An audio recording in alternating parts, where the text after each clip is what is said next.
gentlemen, kicking off the first stop on his world tour, our new president and prophet, Russell M. Nelson.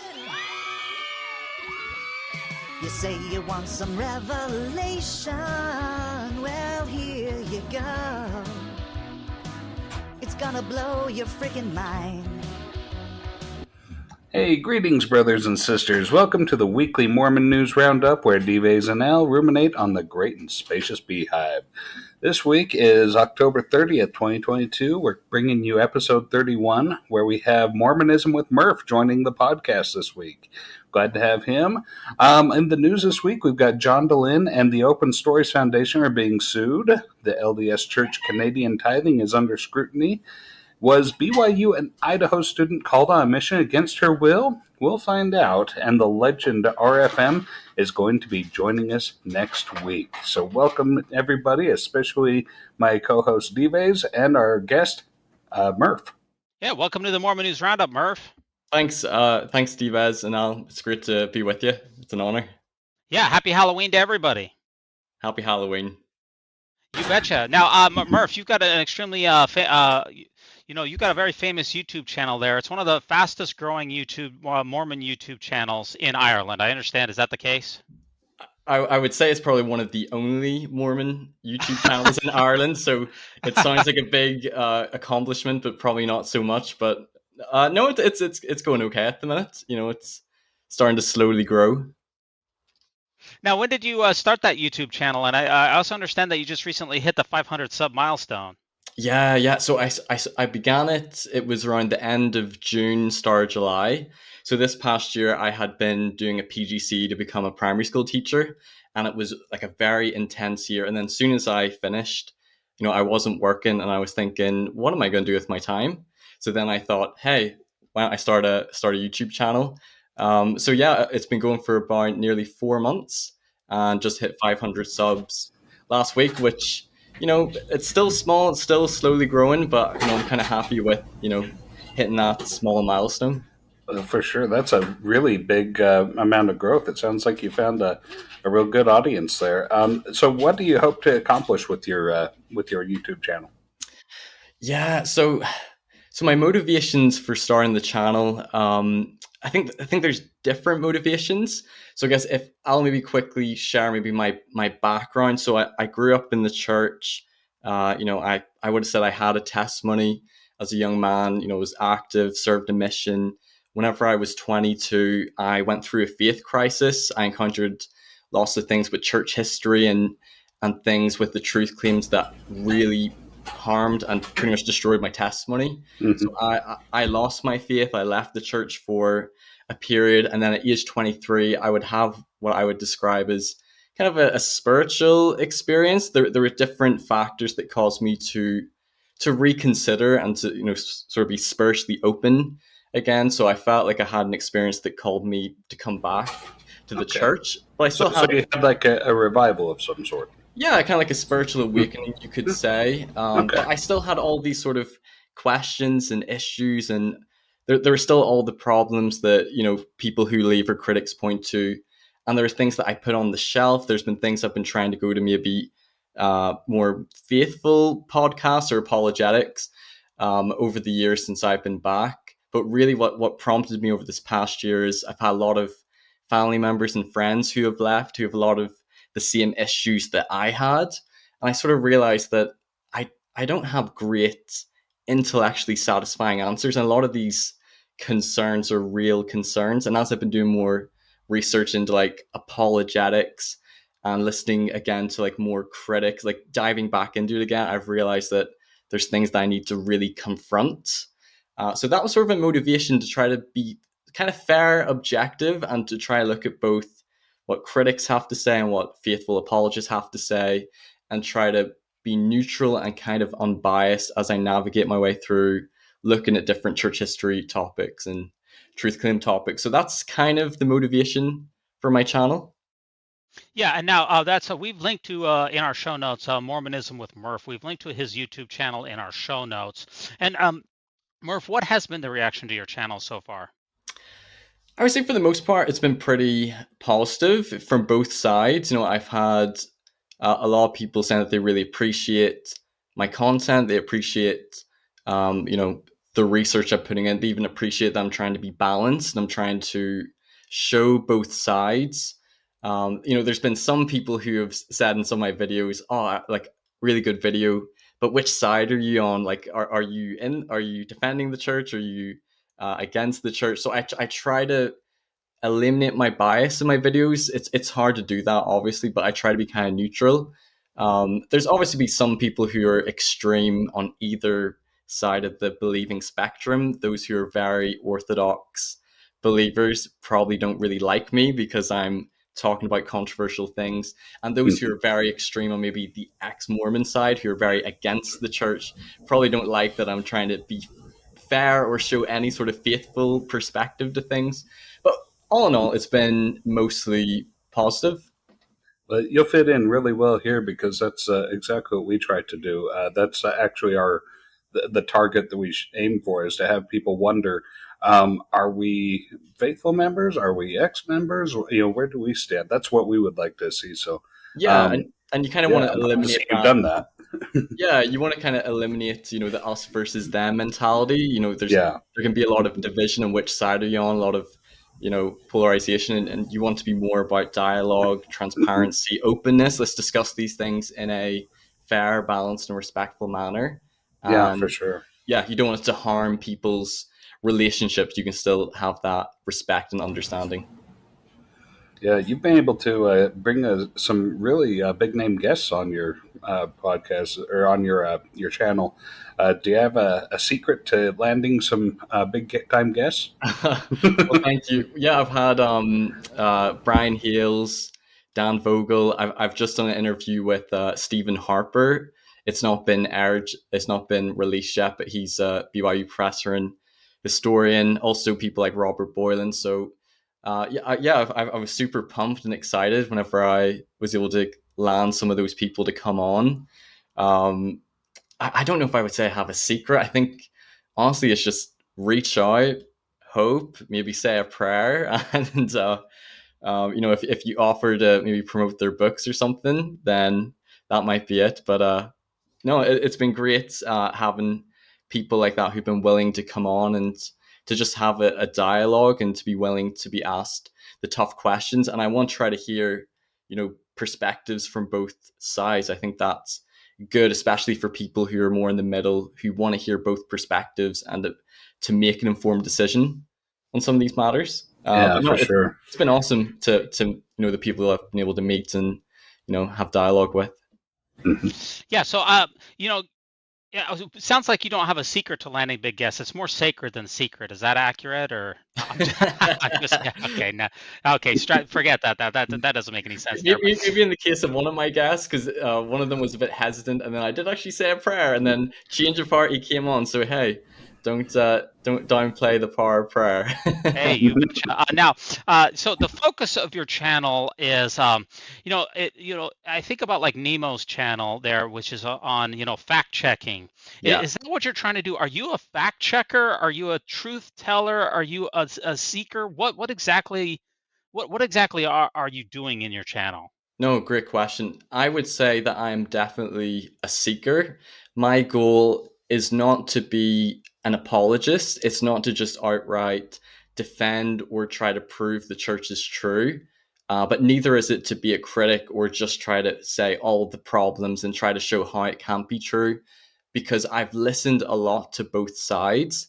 And I sort of feel for me to come to terms to navigate my way through, I want to almost do both. I want to be both a critic and be an apologist. I want to present both sides and really just come to terms with sort of like the truth as best as we can know on a particular issue and the different interpretations or conclusions one can draw. And really my goal, it's not to harm anybody's faith, or is it to necessarily grow their faith or try to bring them back. So I think my intent is to be kind of neutral and balanced. But yeah, I'm a seeker. Like I'm open to, finding more truth, and I want to be critically minded, so to think critically of both sides and to look at what's the strengths and the weaknesses of their arguments and the information they're presenting, how credible are the sources. So yeah, that's kind of my goal at the minute. Oh, that's tremendous. Now, is there, before we get going into the news articles for this week, is there anything else that you want to tell us about your personal life or religious background before we hop into the news articles for the week?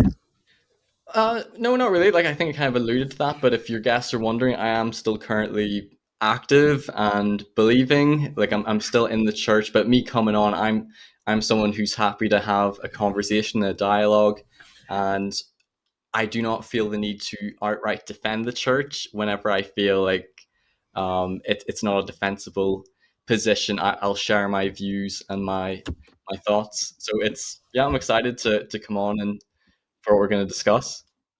Oh, that's great. And I understand also that you have the Mormon News Roundup joke of the week. Is that correct? I do. Okay. Are you ready? You betcha. Ready to go.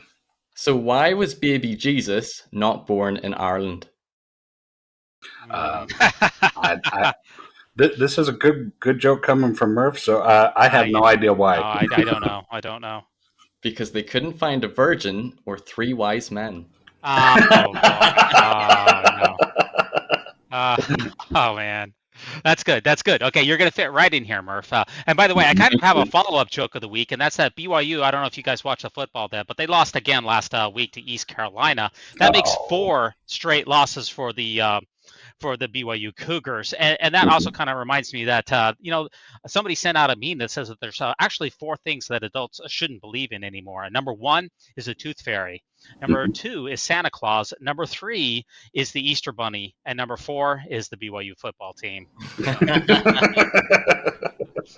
So we're growing up. Yeah, well, we're all growing up. Now, the ways to get in touch with us, we've linked to Murph's channel, his YouTube channel. If you want to get in touch with Al and myself, you can come over to www.mormonnewsroundup.org or send us an email to kolob@mormonnewsroundup.org.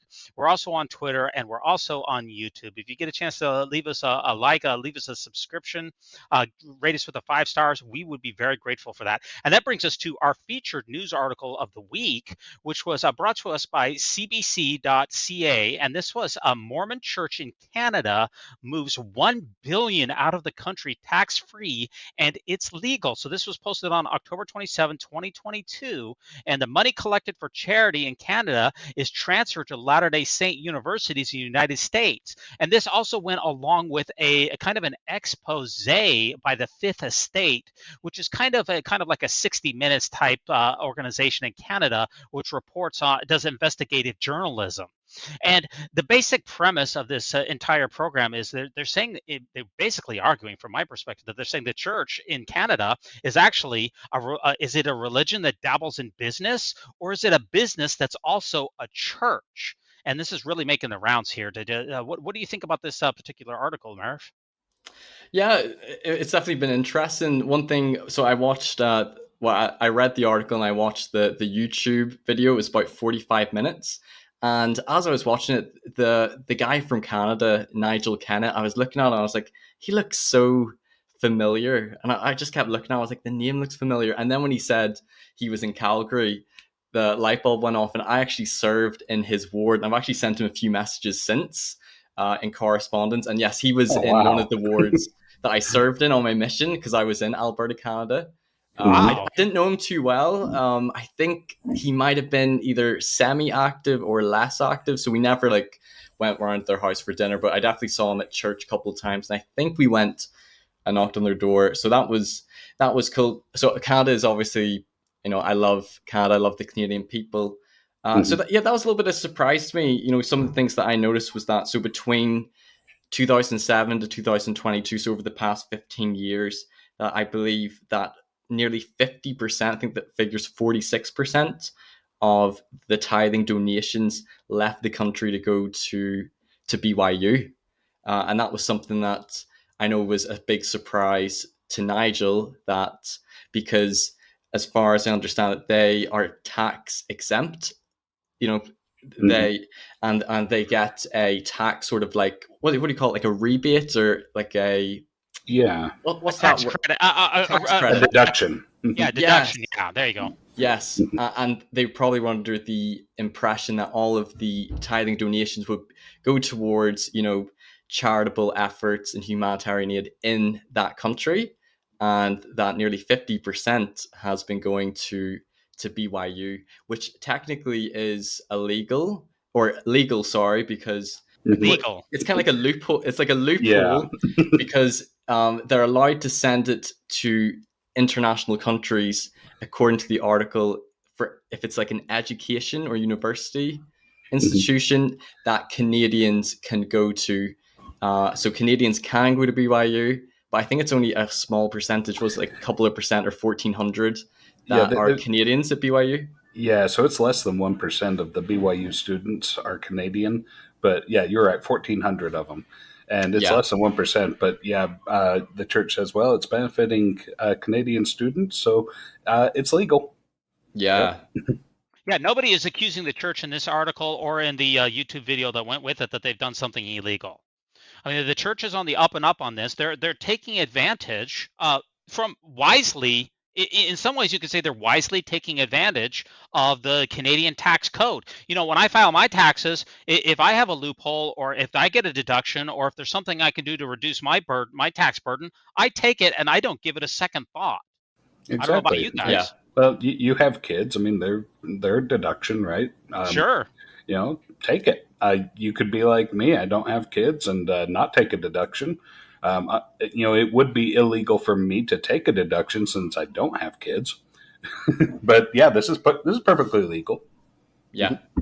Yeah, and I guess the reason that this is kind of making headlines now is that this wasn't really known to the Canadian saints. Like you said, Murph, you knew Nigel, the so-called whistleblower here, and he thought that when he was giving money to the church, you know, back in the 2010s timeframe, he thought that that was going to, I don't know, humanitarian reasons or church upkeep or, you know, various things that are mostly in Canada. And now it's come out from this article, no, a lot of the money that you were sending to the church, that was going to BYU for mostly non-Canadians, and that has rubbed some, especially Canadians, the wrong way. Yeah, no, definitely. I think this is another example of the church not being fully open or transparent about their financial dealings, and we all know about, and it talked about this in the video. You know, the $100 billion they have in the Ensign Peak Fund, and you know, nobody knew about that until a whistleblower came out with it, and it causes people to think like, because yeah, you kind of presume that all the money that you give in tithing is either going towards, you know, temples or meeting houses, or it's going to charity. And it can surprise members when they realize it maybe isn't going where they thought it was, and they can feel like, you know, the church should be more transparent about their finances and how the money is being spent.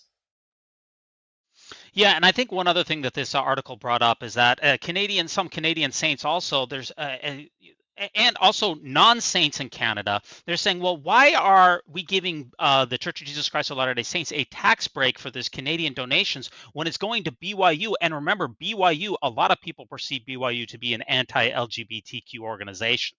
So why is a tax credit being given to the church in Canada to subsidize what a lot of people, and this is like a Kate Bahen of the Charity Intelligence there in the article, it says, you know, BYU is openly anti-gay. They shouldn't be receiving a tax credit, even though it is technically legal.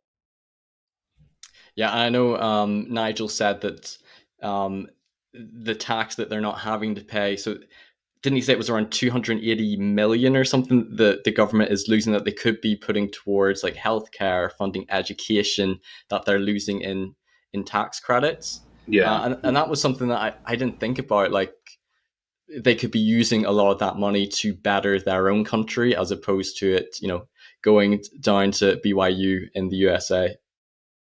Yeah, I mean, the spirit of the Canadian, and which is also the spirit of the United States tax law, is you give your money to a charitable organization like a church or the Red Cross, and you get a tax deduction on that because you're helping your fellow citizens. You're helping the people around you because that organization is going to, I don't know, be doing something with that money that helps alleviate human suffering and is taking the role of what the government would have to do. Well, that's not really what is happening in this case. That money is being taken and given to BYU, and that doesn't really help the Canadian government or the Canadian citizens. Only just a couple of students at the 3 BYU universities. So they're saying, you know, it's not really in the spirit of the tax exemption to have something over $1 billion over the course of the last 15 years being taken out of the country, given to BYU, and affecting very, very few Canadian citizens. Yeah. Yeah, that's one of the big problems that they have is, typically the way it works is, let's take a Catholic family, for example. They go to church, they donate their tithing to the Catholic Church. Catholic Church in their local diocese will run a soup kitchen or a homeless shelter or a free clinic or hospital or something.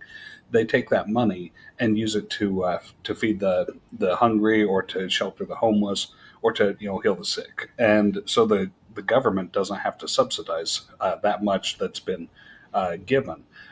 So when the LDS Church comes in, they're just like, okay, this is how it works, so that's what's going to happen. Is these LDS members are going to donate their tithing to the church. The church is going to turn around and benefit Canadians. What has not happened is benefiting Canadians, and so as a result, the Canadian government has to make up that loss for that, where that $1 billion could have gone. That the Canadian government has to come up with that other $1 billion, and so it puts a big strain on the government's finances. Yeah, so I mean, does the church have an ethical obligation to have more transparency? I don't think that the church has a legal obligation to have more transparency, either in Canada or in the United States. Nobody is arguing that the church has violated the law at least in Canada and the United States, but is there an ethical obligation to provide greater transparency? That is, in my opinion, the $1 million question. Or the $1 billion question. Yeah, exactly. And I would say yes.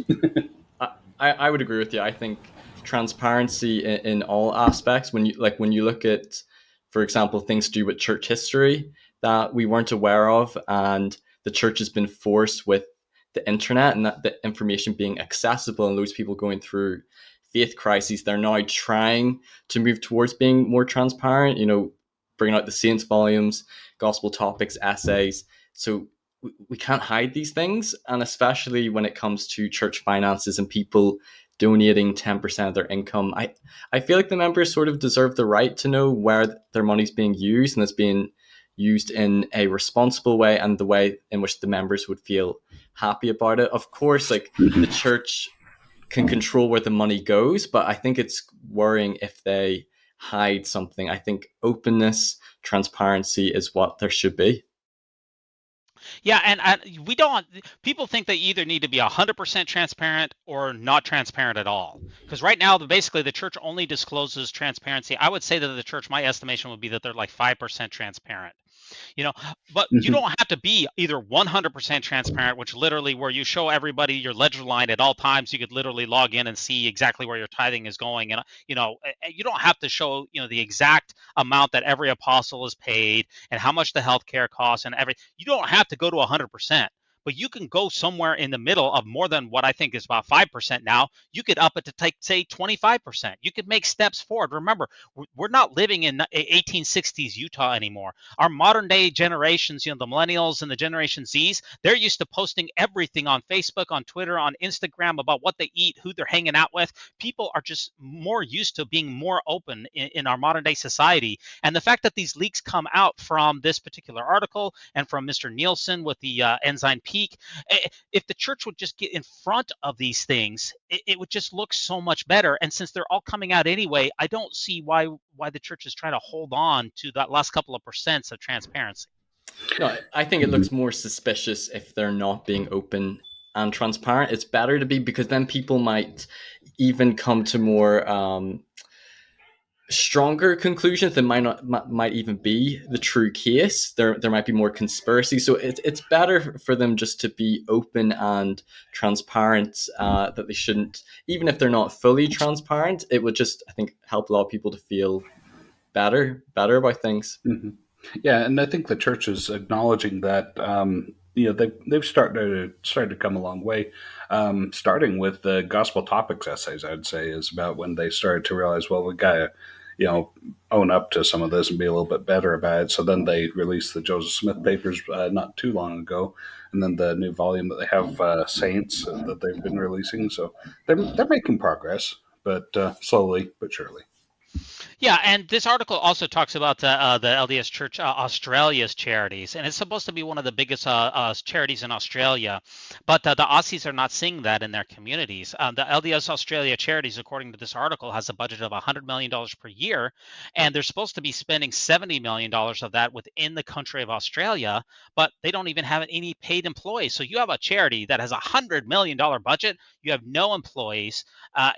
People in Australia are saying, we're concerned. We are not seeing that kind of, effect in our country. Just like the Canadians weren't seeing their effect in their country, the Aussies are saying we're not seeing the effect in our country. So we're starting to see a bit of a pattern here of the church in various different countries that is taking in money, getting tax exemptions, and not people are just not seeing the normal effect that you would see. LDS Charities Australia should be one of the largest charities in Australia, but their footprint is absolutely minuscule. Mm-hmm. Yeah, it's funny that you got. Is there discontent in the colonies again? Is there going to be an uprising? Well, this time it's not going to be against the monarchy. It's going to be against the LDS Church. It sounds like, because we need to. The LDS Church has been doing the same thing in Australia, and the Aussies are not happy about it because in Australia, tithing is not tax deductible, but charitable donations are. They just don't automatically consider tithing to be a charitable donation. So the Aussies, they really expect it to be going to some good, and it's not. Right. And that brings us to our second article, which these dovetail into each other. And this is from the Sydney Morning Herald, published on October 29, 2022. And it says, and again, the Sydney Morning Herald, that is one of the biggest papers in Australia.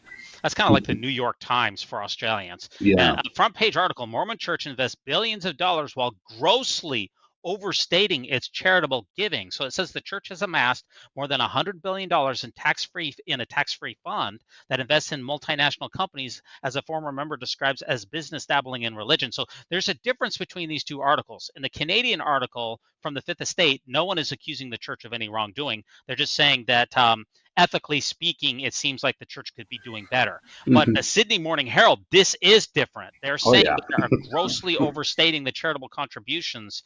And there's already been a lawsuit that's been launched, as we covered earlier in the Mormon News Report, from Simon Southerton and some other people that are suing the church over the $70 million that they're supposed to be doing. I mean, we've got a big mess on our hands here.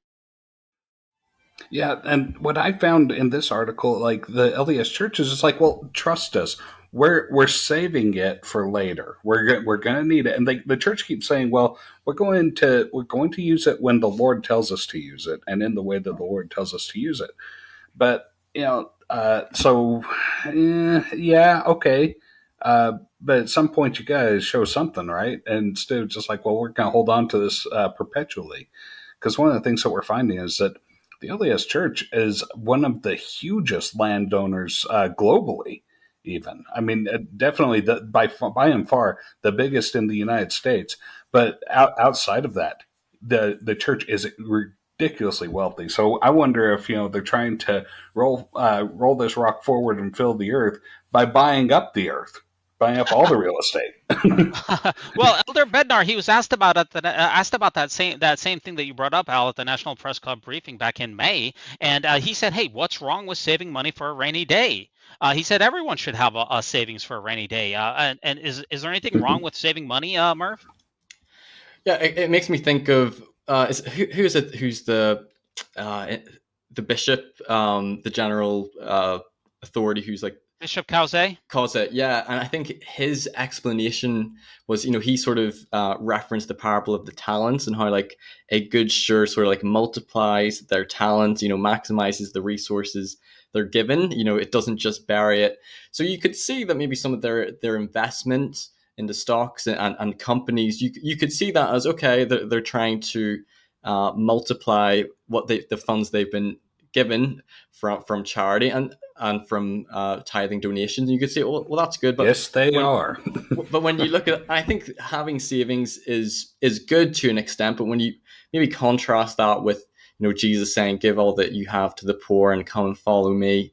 And when you look at that over the past 35 years, I think it's around 3.5 billion they've given in humanitarian aid, which is a lot. Like, we should commend the church for what they've done. Like, that's amazing. They're always the first to show up if there's like a natural disaster, a pandemic, or things like that.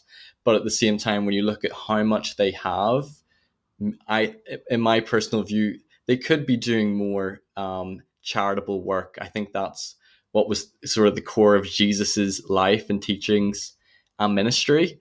And when you see that they spent, a lot of money invested on like the City Creek Mall, that can concern a lot of members. That and I know the church would argue, oh, that didn't come out of tithing, but like the surplus from the investments. But it can still, bother people that, I think we should get back to using more of the resources to help eliminate poverty and to do more humanitarian work. Yeah, so like for the City Creek Mall, that's what the first article brought up, that the church said, well, we didn't, none of the City Creek Mall, which somewhere between $2.5 billion and $5 billion for the City Creek Mall, that didn't come from tithing. It came from the investments of tithing. So if you take the tithing, you put it in the stock market, the gains from the tithing, you use only the gains, not the principal, the gains from the tithing from the stock market and other investments, you use that for City Creek. Well, then you can say, technically speaking, it did not come from tithing, but only from the capital gains of tithing. And that for some people is, shall I say, somewhat unsatisfying of a distinction.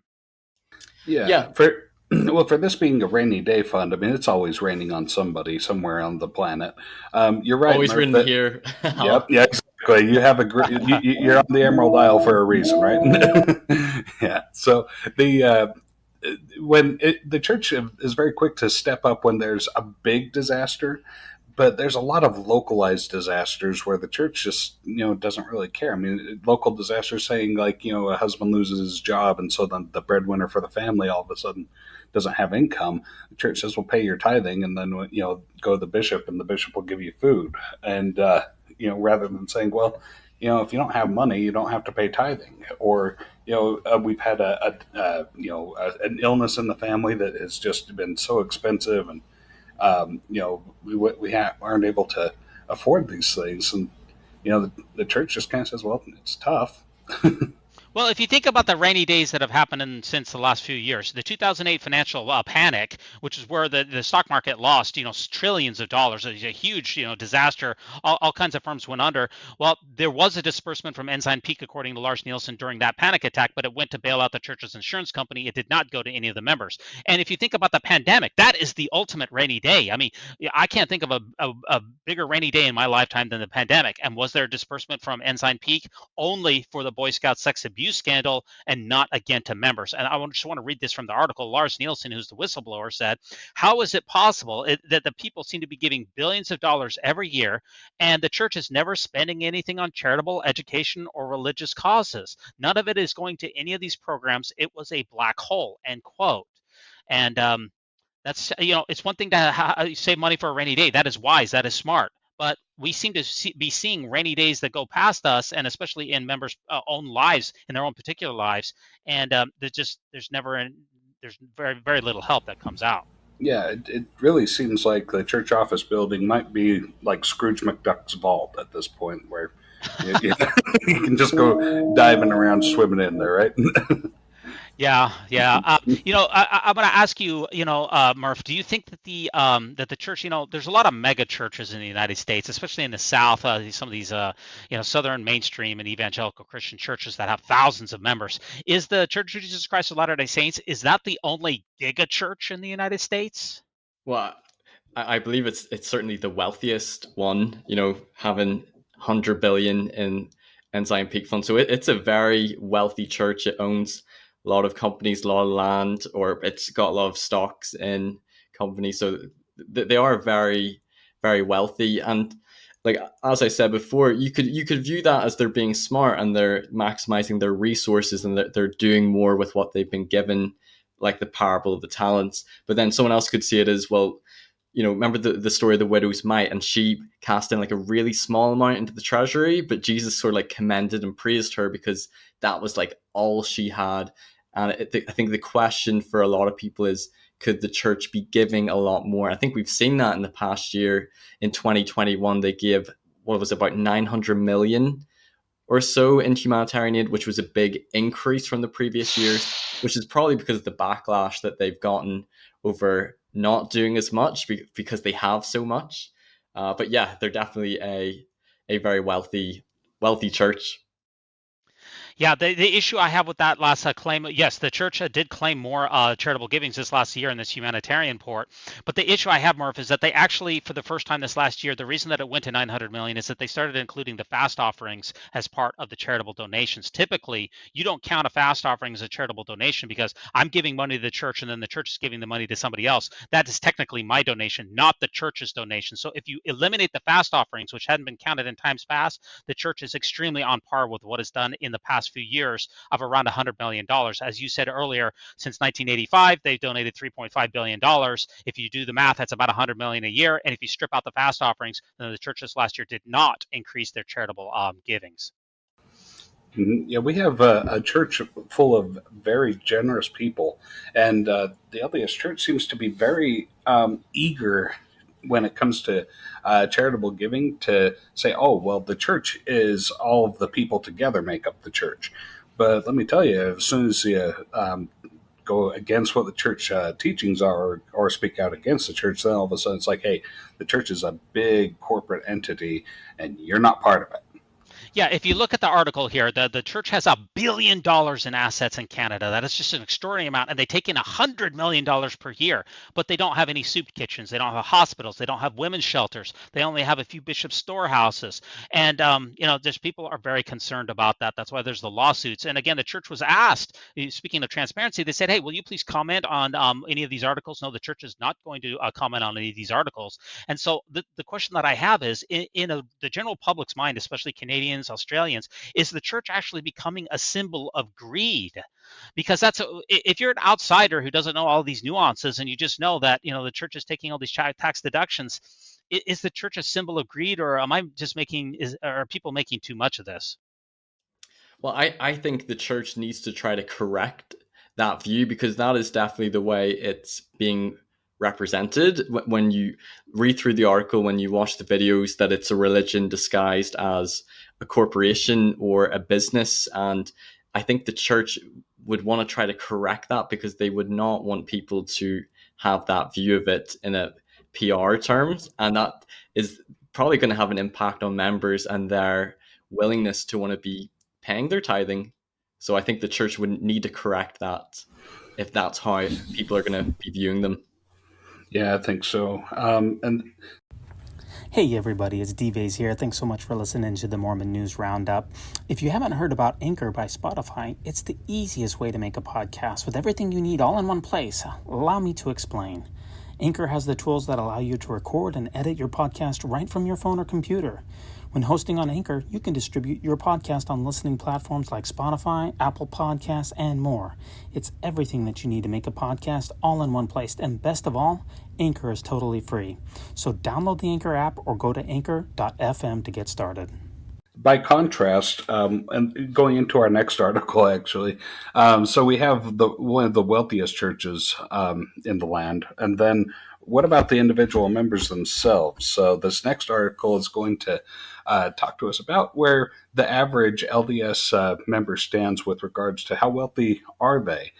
We've already established that they're very generous and giving lots of donations for sure. But so now we're going to look at this article. It says Mormons are not rich after all, from Pew Research. So I'm just pulling it up real quick here. The stereotype here, here's our third article, which went along with these other two, and this was released earlier this month on pewresearch.org, and it rank orders all the household income of U.S. religious groups. We're only talking about the United States here. Sorry, Murph, we're very U.S. focused, but what can I tell you? And it says, okay, we got Jewish, Hindu, Episcopalian, atheists, agnostics, Mormons, Muslims, Catholic, nothing in particular, and a bunch of other religions. And then it rank orders the percentage of each of the religious groups and what their average total family income is. And based off of our last two articles, I think that I will just speak for myself. I always was of the impression that Latter-day Saints are much more wealthy than an average, than the average family in the United States, or the average person, or the person of a different faith. Yeah. But that is not what we found. What did we find out in this article, Al? We found out that, well, I guess we wouldn't be too surprised to find out that Jewish is at the top of the list. So the most wealthy tend to be Jewish, followed by Hindu, and then the Episcopal Church, or Episcopalians. The LDS, they're kind of smack dab in the middle, maybe even a block south of center. But boy, they're kind of just very much in the median, where you've got, let's see, what percentage of it? 20% make over 100,000 a year. 33% make between 50 to 100,000 a year. And then you got another 20% that make between 30,000 and 50,000 a year. And then on the bottom end of it, you have 27% that make less than $30,000 a year household income. So you've got, and then on the bottom end of this, I guess I ought to give the whole spectrum here. So the bottom end, you have Jehovah's Witnesses actually make the least amount. They're the poorest. Right. Yeah. So Mormons, they're just barely more well off than an average U.S. adult, just barely. And that, I don't know, maybe I'm ignorant, but that was not what I was expecting. I would have expected to see Latter-day Saints near the top, maybe in the top 5. I don't know. Did you check out this article, Murph? What did you think? No, I was kind of surprised the same. Whenever I looked at it, yeah, they're kind of bang in the middle. Sorry, there's someone drilling next door, if you can hear that noise. But yeah, It was a motorcycle. Yeah, quite loud. But yeah, I think the assumption or sort of stereotype of people, members of the church, particularly in Utah, is business owners or wealthy businessmen, conservative, well off, and you would think maybe with the blessings of tithing, maybe that might have been higher as well. But maybe it's because of tithing they're more middle. But yeah, no, they're bang in the middle, which did kind of surprise me, But yeah. Yeah, I think about it, how did I get such a backward understanding of how much Mormons were making? And I think about it, I think that the reason that I did is that if you look at the, who does the church place into high leadership positions? We're talking about bishops, stakes presidents, area authorities, members of the first, second quorum of the 70, and apostles. If you think about who the church typically places into those, if you were to redo this household income for just bishops and above, I can guarantee you that they would be either at the top or very much near the top. And if you always put people into the high positions that are high income earners, businessmen, lawyers, successful people who have successful companies, then you give the impression that being a member of the church leads to a prosperity. And I think that I've fallen right into the stereotype of believing that. And I bet you that a lot of other people have too.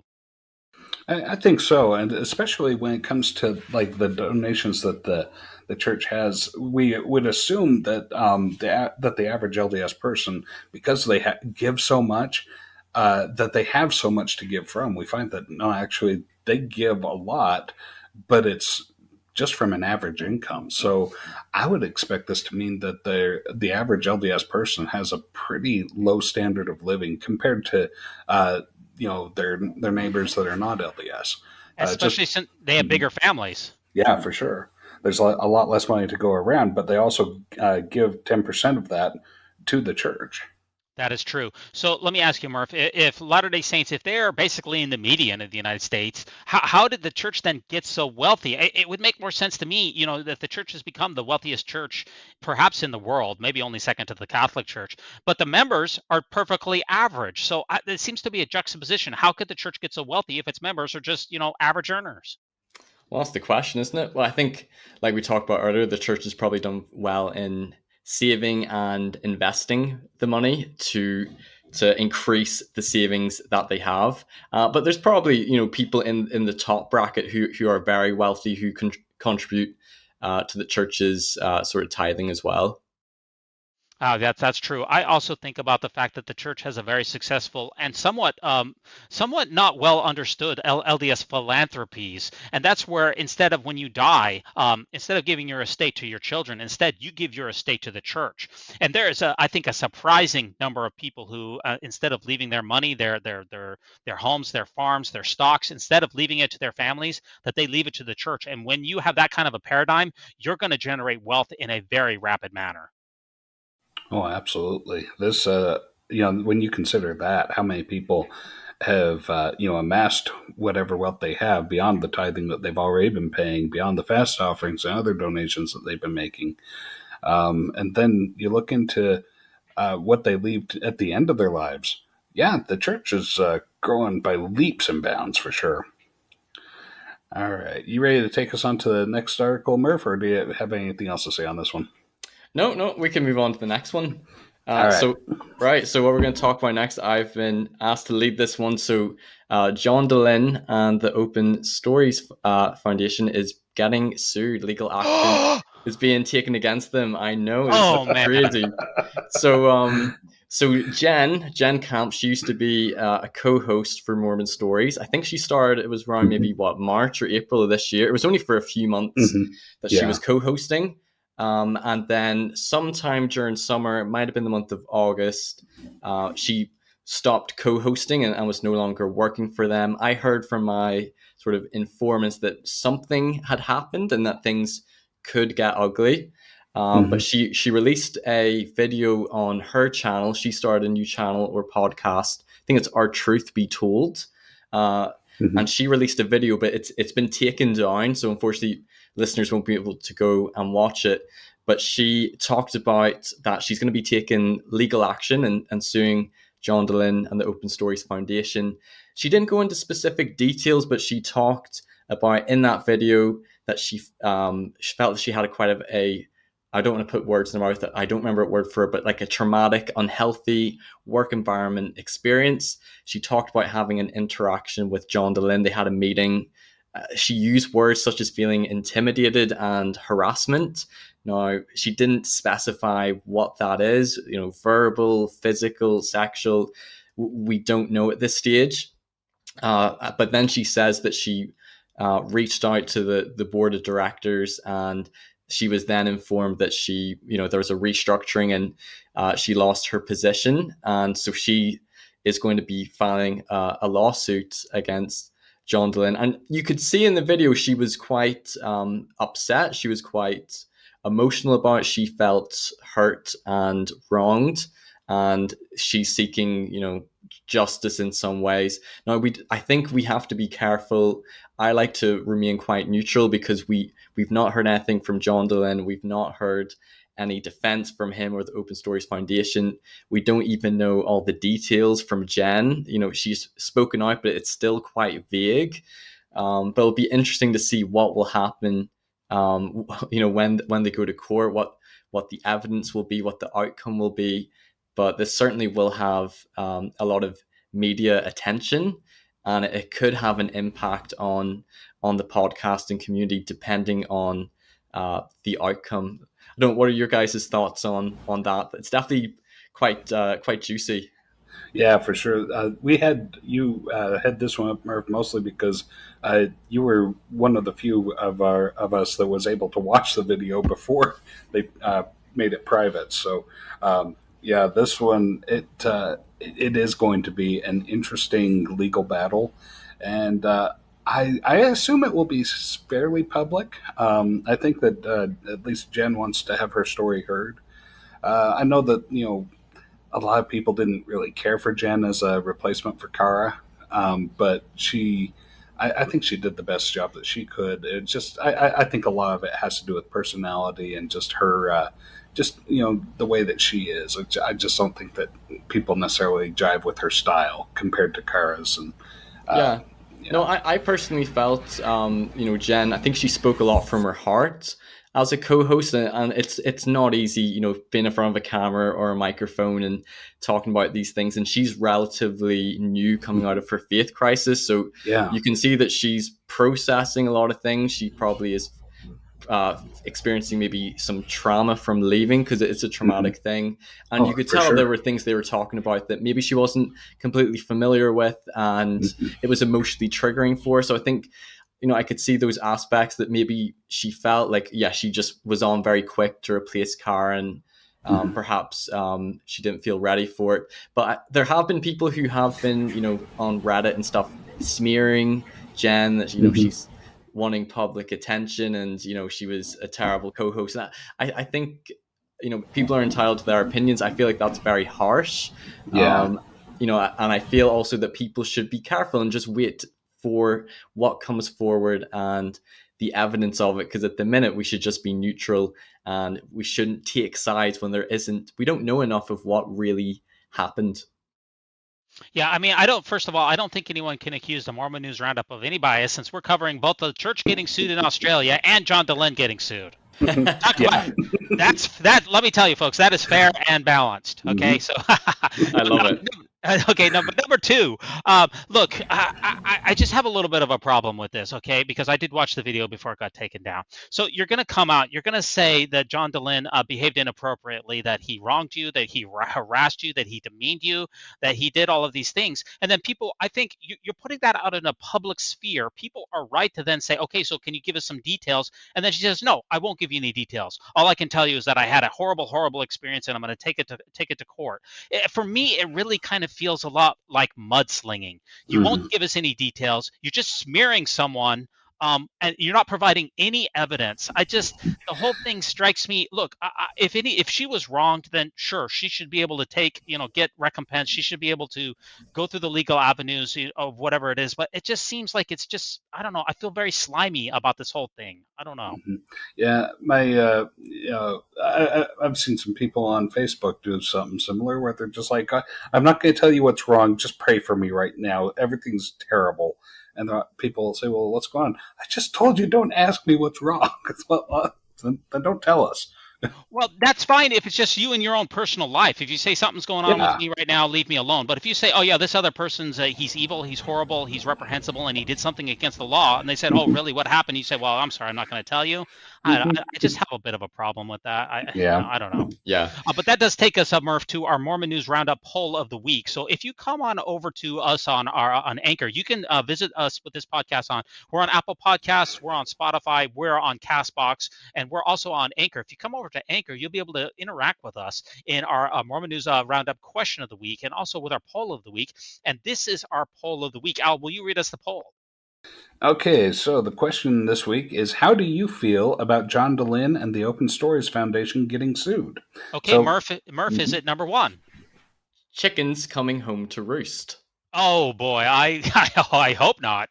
I hope not. That's let's hope not. I hope that I personally hope that whatever happens, that justice is served. But I hope that people weren't harmed and wronged. So I hope it's not number one. But is it number two? Vindicated. John Dehlin is a big contrast to Joseph Smith, a great example for us who never got into any legal trouble. No, Joseph Smith never did. No. Well, I'm not too sure about that one. Or is it number three? Anti-Mormon lies. Wait, does that make them true? Right, because most people consider John Dehlin to be an anti-Mormon. I don't really know if he considers himself to be that, but now we have anti-Mormon lies. So that's like a double negative, right? That makes it like a Mormon truth then, if it's a double negative. No, just kidding. Yeah, that sounds like how you get to the truth through the Mormon Church, yeah. Anti-Mormon lies. I mean, maybe it's number three. Or is it number four? The Open Stories Foundation is the ultimate oxymoron. Yeah, I mean, some people do kind of think not exactly sure what goes on behind those closed doors. Not too sure about that. Or is it number five? The Lord commanded Nephi to sign an NDA. Right. Oh, you have to sing it, Murph. Yeah, sorry.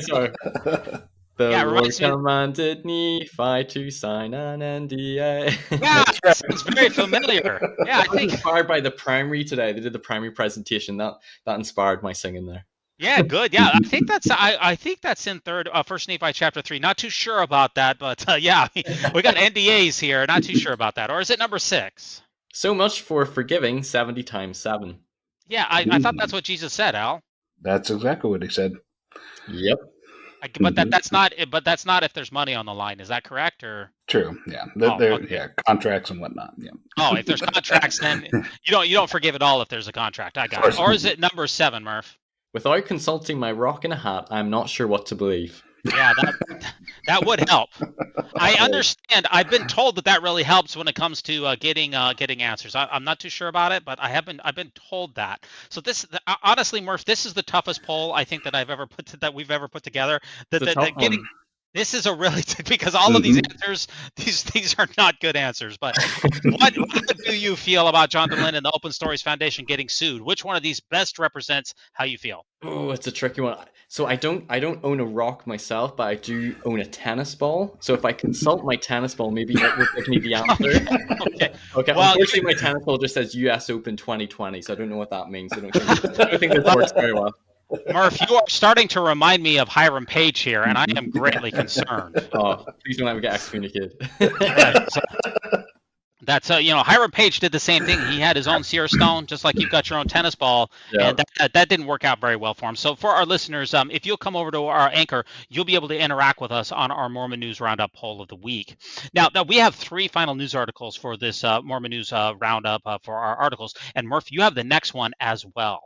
Yeah, so this next article, this is an interesting one. So I can't remember the name of the author, but it's about people who leave, stop mourning those who leave the church. And I believe this is an active member who wrote this article, and they refer to President Nelson's last General Conference address. And he sort of makes a statement about grieving those who leave the church or who feel that membership is too hard. And I think he wasn't trying to say it in so much a condescending way. I think he was just trying to say that he feels really sorry and sad for them. But the author of this article was saying that, the word grieve almost makes it sound like they've died. Like that's what you do if somebody's died, or if they're lost, they're fallen, they've lost their salvation, lost their eternal families. And that's often how people can view those who leave. Which I think can be, quite harmful. And in his article, he talks about how people who leave don't want to be grieved. I did a very recent interview with a friend from my mission who's left the church, and we did an interview on my channel. And I just wanted her to share sort of her story, her faith journey, talk about her concerns.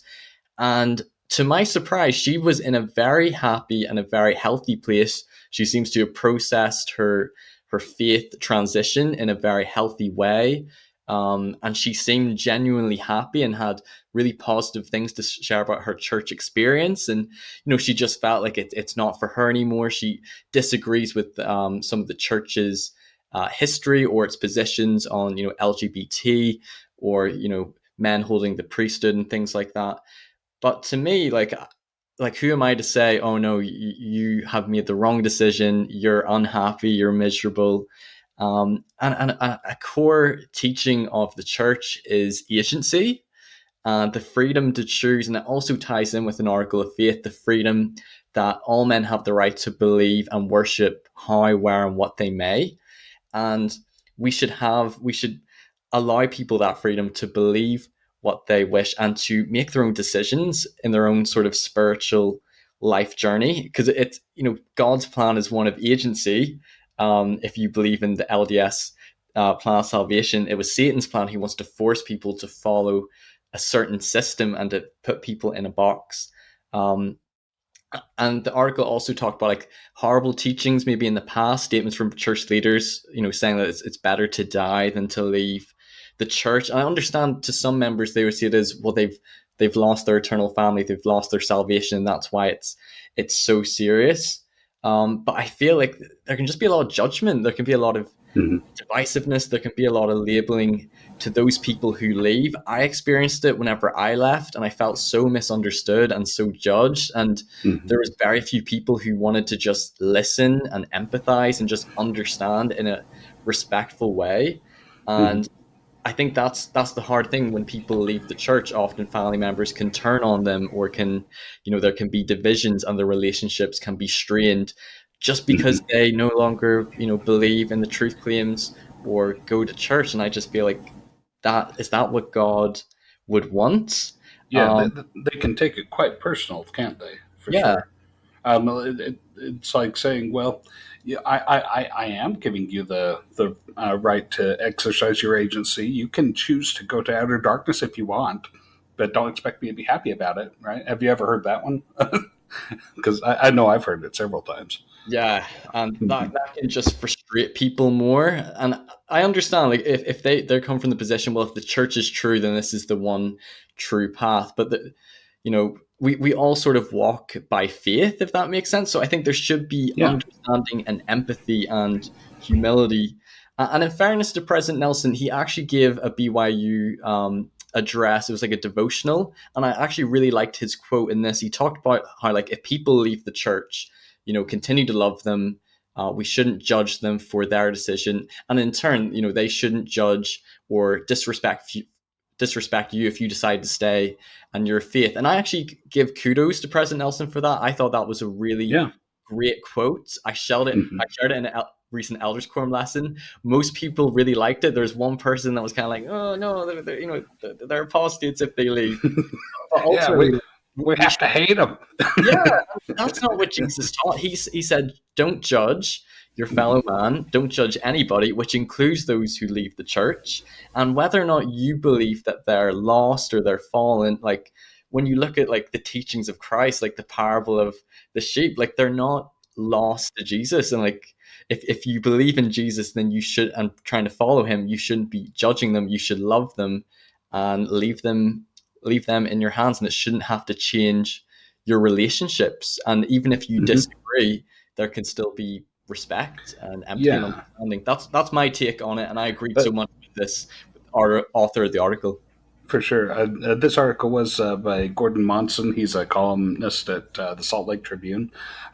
Just wanted to put that out there. But also, to follow up with that, is the LDS Church, it is kind of hypocritical to judge people for leaving another religion, especially if you're sending missionaries out into the world, expecting other people to change their religion over to yours. So, you're going to be really hard-nosed on people that leave your religion, but you're going to just welcome with open arms people that want to leave another religion. It just seems a little hypocritical to me.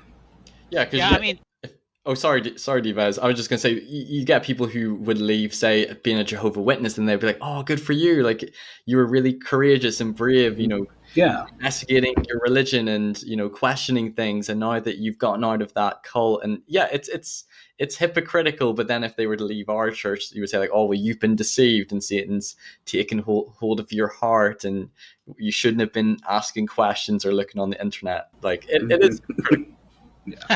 I think that there's a fine line between being sad, which I think is totally normal. For instance, if you're going to church and one of your friends says, I'm not going to come to church anymore, well, you're not going to see him on Sunday. You're not going to be going to the temple with them once a month on Saturdays. You're not going to be with them on, the young men's night or young women's night or whatever it is, or the service projects. I think it is a natural reaction to feel sad if somebody leaves the church. I don't think there's anything wrong with that. In fact, I think it would be very wrong if you didn't feel sad. I think that's normal. The difference is between being sad and mourning for it, like you're dead, or even quasi-shunning. I know the church technically doesn't practice shunning like the Jehovah's Witnesses, but it's a fine line between feeling sad and shunning other people.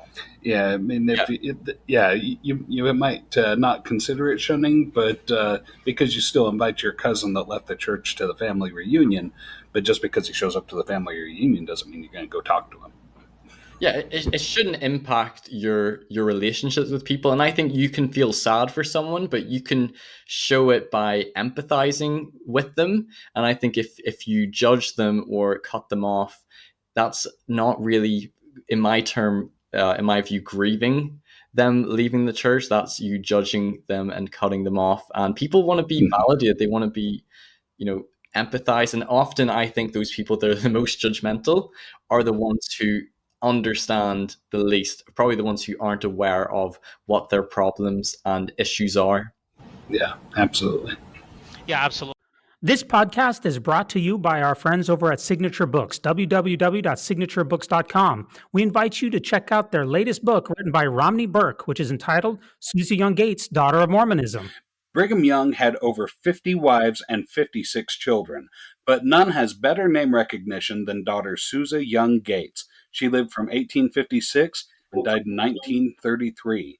Yet she, like so many women of Mormonism's past, has remained a mystery to most church members. In Susie Young Gates, Romney Burke, the author, paints a portrait of a strong woman who rose to prominence within the church, fought for the rights of women throughout the country, yet dealt with personal trials and her share of heartbreak. Now we've got two last articles here, and Murph, since you look into the you look into the truth claims of the church a lot, and that's why when I came across this TikTok video, it seems to be taking the internet here by a storm here, and this was just released a couple of days ago here by Scripture Plus on TikTok. We like to cover all the angles here, even for the young folks out there. We search TikTok for the news articles, and what she's saying here is that new evidence for horses in the Book of Mormon, and she's saying that the Book of Mormon horses have finally been found. And she talks about a particular study here, which is put out by Wade Miller, a BYU apologist, who published, I want to say, in the Journal of Texas, in kind of an obscure Texas journal, in which they unearthed some horses that were around during Book of Mormon times, and they radiocarbon dated the charcoal and the wood that was surrounding those horses, and they date right during the Book of Mormon times. In fact, they line up actually really, really well with where the Book of Mormon claims that there's horses.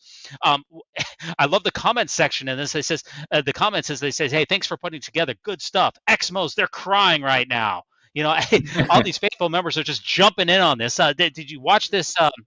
Did you watch this TikTok, Yes. Murph? Yeah, I watched the TikTok whenever it came out. I saw it all over my Facebook page and even messaged some people. I was like, have they really found horses? Has that been confirmed? Because this has been a really big anachronism that, people who leave or critics point to, showing like, oh, the Book of Mormon isn't historical because there's no horses found in the Americas. The scientific consensus is that they were wiped out in the Ice Age, like 10,000 BC. So if the Book of Mormon talks about it, it's glaringly not historical. And whenever I first saw it, I was kind of like, as a member, like confirmation bias, you're kind of like, wow, this is cool. Like this could support the Book of Mormon. This is one less anachronism, and it kind of faith promoting. And if you watch that TikTok video, it almost seems like this is a bullseye. Now, if you look more carefully to what Book of Mormon Central has to say, and if you read through the study yourself, which I did, and I'm not a scientist, I don't have expertise. And Simon Southerton weighed in his sort of scientific expertise, why he says these findings do not necessarily prove or confirm with any certainty that there were horses that existed during this time frame.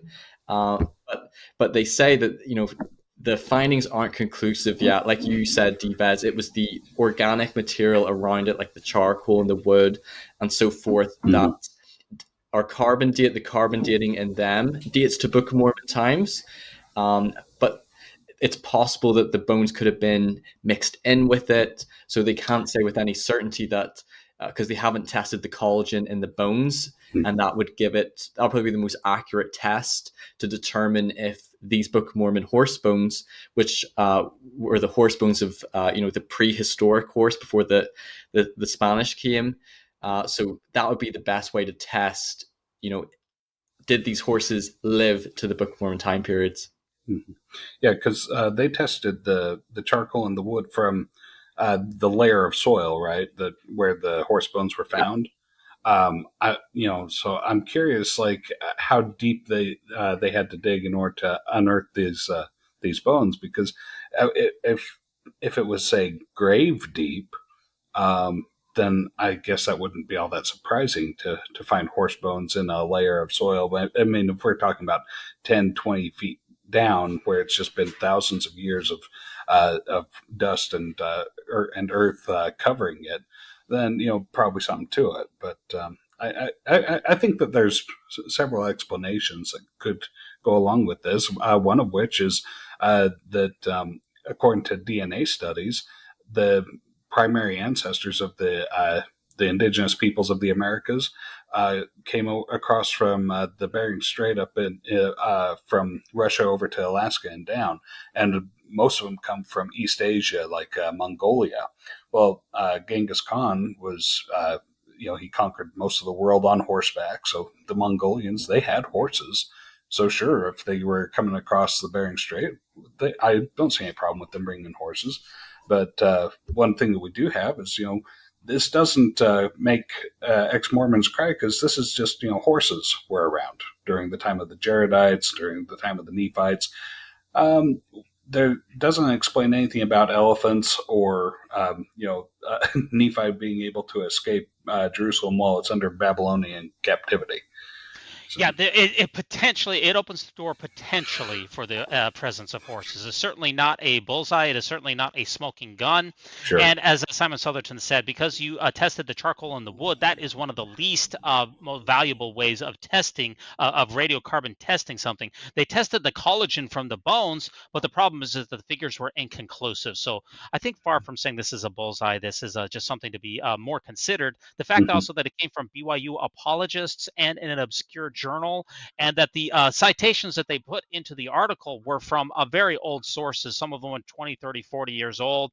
Again, this is definitely not something that I would want to hang my testimony on. But I do want to say, isn't the horses in the Book of Mormon, is that like the easiest anachronism for people to attack? I think that is probably, is that like the easiest anachronism in the Book of Mormon to hop on? It's one of the biggest ones I think critics would list. It's probably one of the top 5. I even know a woman from my stake who I think left the church over horses. So then if this were to be found not to be an anachronism, then, people would say, oh, well, it's one less anachronism, and maybe this might help strengthen the case for a historical Book of Mormon. But like you said, it's not definitive yet. It's not conclusive.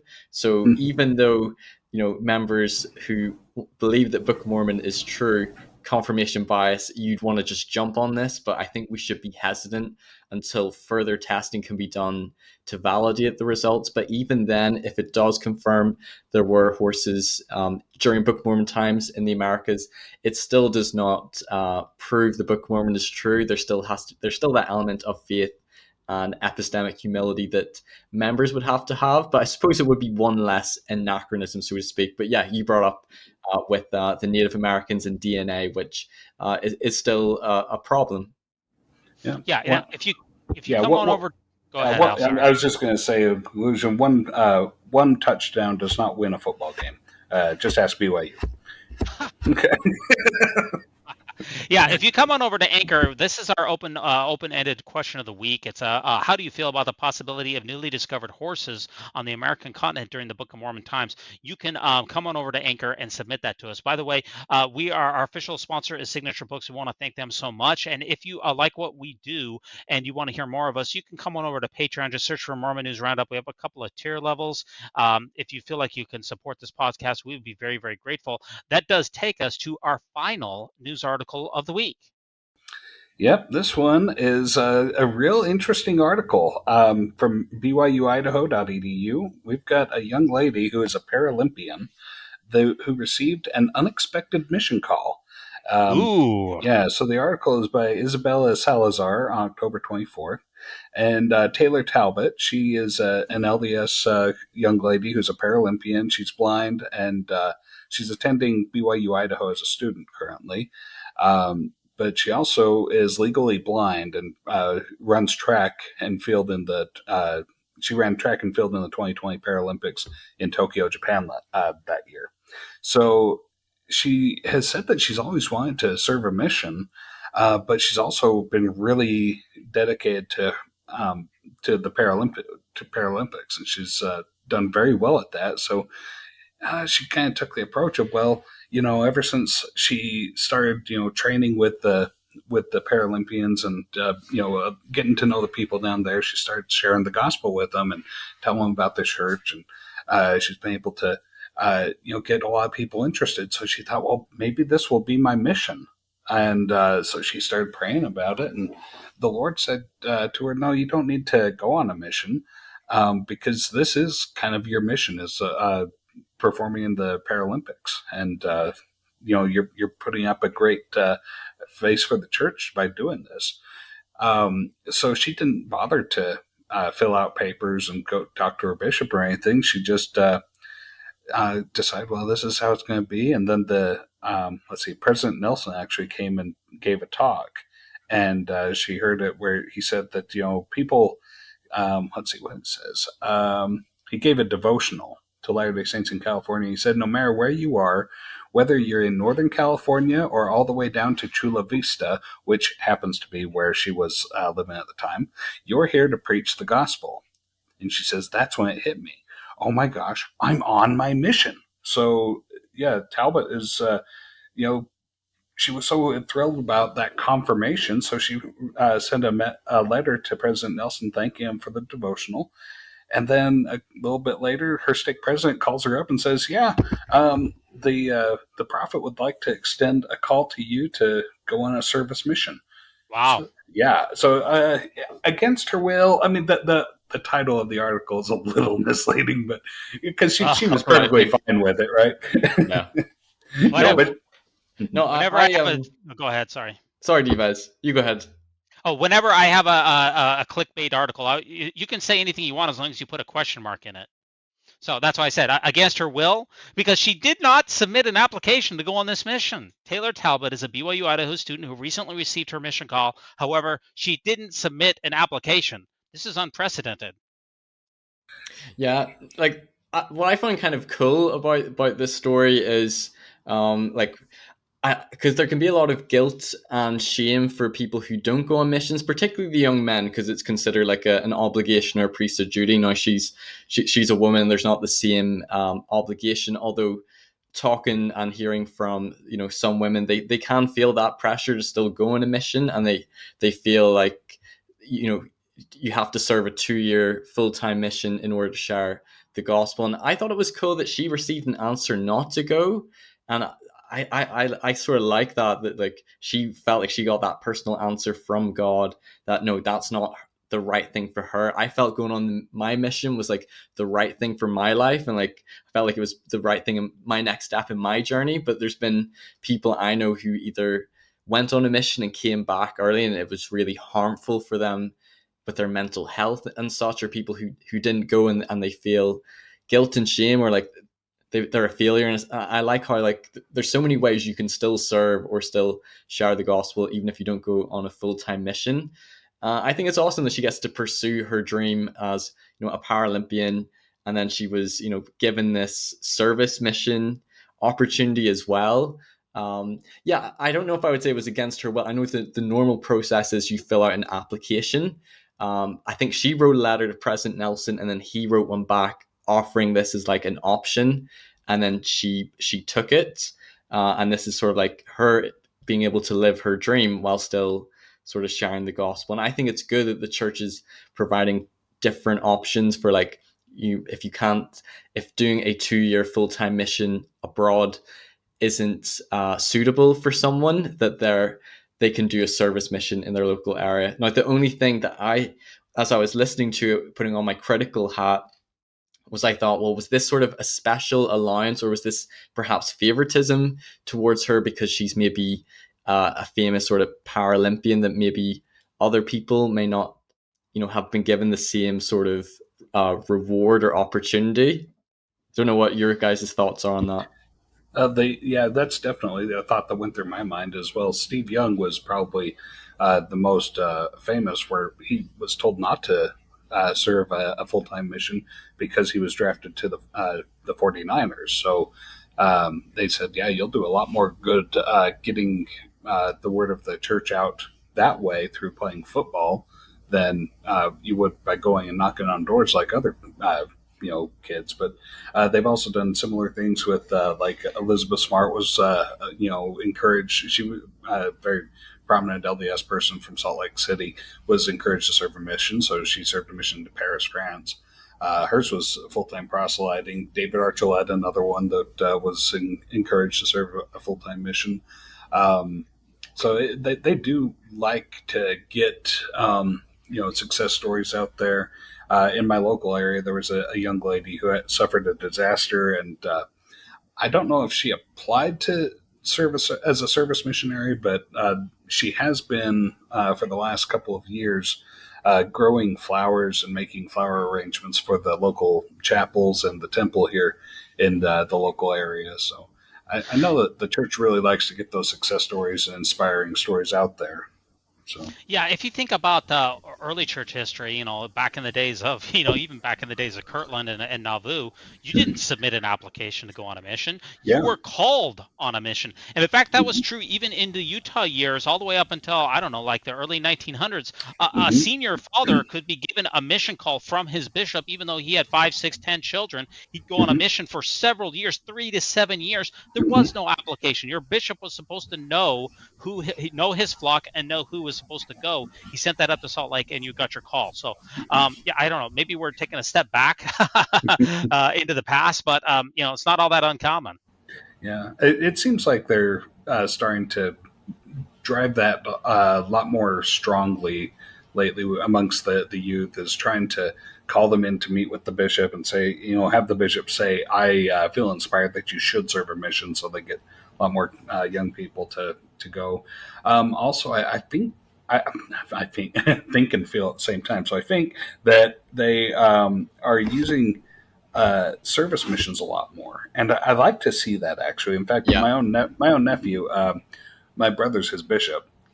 He was called to serve a mission this last summer, and he got to the area he was supposed to serve, and like a week into it, it was just too much mentally for him. So he rolled it over into a service mission. He went home, and he's going to be serving as a service missionary for the next 2 years from his own house. So, yeah, I think there needs to be good options. Yeah, I think it's good to have that option because, like I said before, like, there can be a sense of like judgment or people feeling like a failure if they, try to go on a 2-year mission and end up coming home early, or if they don't go, there can be that stigma. And while I feel like my 2-year mission experience was amazing, I absolutely loved it in so many ways, and I would never want to discourage anyone from going to mission. I also feel that it would be wrong to tell someone that's what you must do. Like if they're 18 years old and they're thinking like, oh, maybe I should go to uni, or like, I don't feel like I should be the one to tell them, no, you must go on a mission. That is the next step in your journey. And also those who do a service mission, I think that's also another great thing as well, that the church it's good that they're providing that option for those who may be a 2-year full-time mission abroad in a foreign country away from their family, which may not be the safest location as well. It's good they're providing another option. You bet. Hey, thanks so much, Murph, for coming on the Mormon News Roundup. We really appreciate it. And if Thanks you're for ever having back me, guys. hey, maybe in a couple of months' time frame, if if you're still willing, we'd love to have you back on anytime. You just send us a message, and we'd be happy to have you on anytime. And that brings us, by the way, to next week, guys. We have RFM, Radio Free Mormon, the man, the myth, the legend. He is coming on to the Mormon News Roundup next week, so you're not going to want to miss it.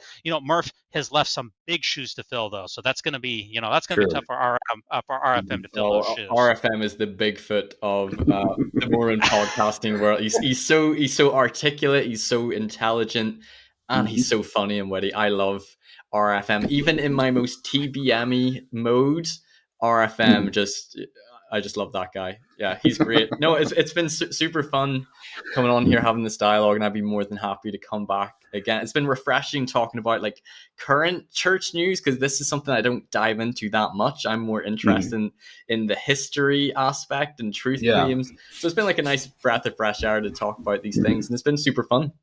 That is one of the fun things about doing the current events, is that this is the history of the future that is happening right around us now. And it's important to be aware of these things as well, like what's going on in the contemporary church as well. It's good to be filled in. Yeah, it's been an absolute pleasure to have you with us this week. And we want to give a shout out to Weird Alma for this episode's music. And thank you so much for joining us and ruminating with us on the Great and Spacious Beehive. And remember, no unhallowed hand can stop this podcast from progressing. When it comes to nicknames of the church, such as LDS Church, the Mormon Church, to remove the Lord's name from the Lord's church is a major victory for Satan. Satan. Please allow me to introduce myself. I'm a being with no moral constraints. My number one goal is to hurt the Church of Jesus Christ of Latter-day Saints.